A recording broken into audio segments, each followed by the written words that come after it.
name's Darlene, and I have Parkinson's. It's going to be a hard video for me to do today. I told everybody that Claudine was doing much better. Things changed. She felt something pop or tear on the side, and she had a great pain with that, and she has wound up back at the hospital. And when they first of all, they found that she has an infection, and then they found that the incision has completely opened up again. The bowels are now back protruding and touching the skin. So she is this afternoon going to be in surgery again to have this repaired, but they can't put the mesh in to make it a permanent type repair because of the infection.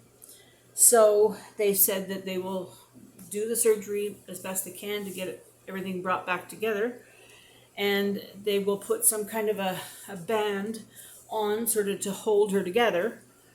And then when the infection is all cleared up, and if it happens again, because it could happen again because it's maybe not going to heal as well, if she doesn't have the infection, then maybe then they could try looking at doing the mesh. But this sounds like it's going to be an ongoing hardship.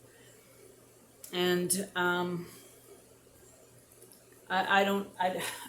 can't even wrap my brain around what's happening to her and how it was so unnecessary.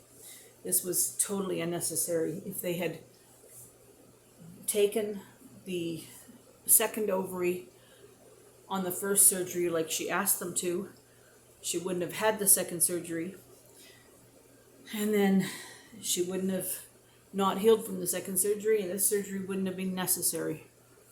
And then if they had done it like she asked to have the mesh put in, she didn't have an infection when they did this surgery first, and they didn't put the mesh in because it's a more complicated surgery. They didn't put the mesh in, and now they realize they should have, and now they can't. So it's frustrating to say the least, and it's very worrying.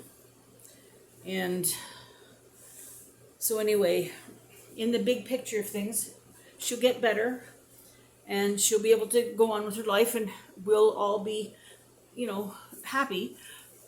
But she has a very long road to go. Now we're going to take as much stress off of her as we possibly can. We are not going to look for a place to live.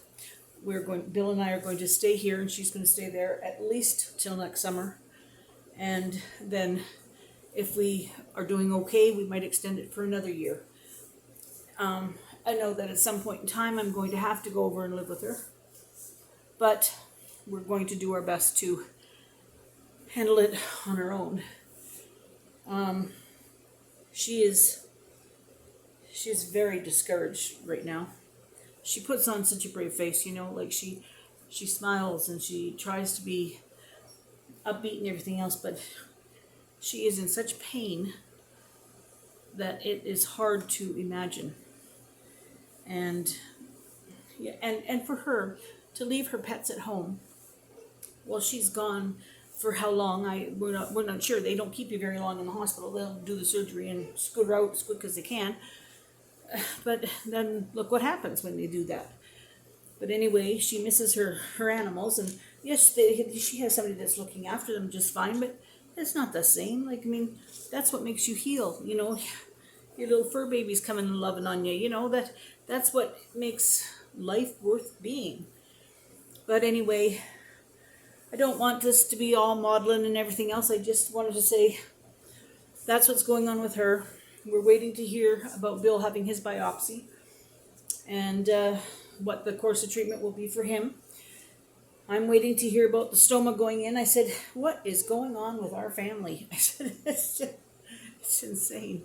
Absolutely insane. Anyway, that was what we're doing.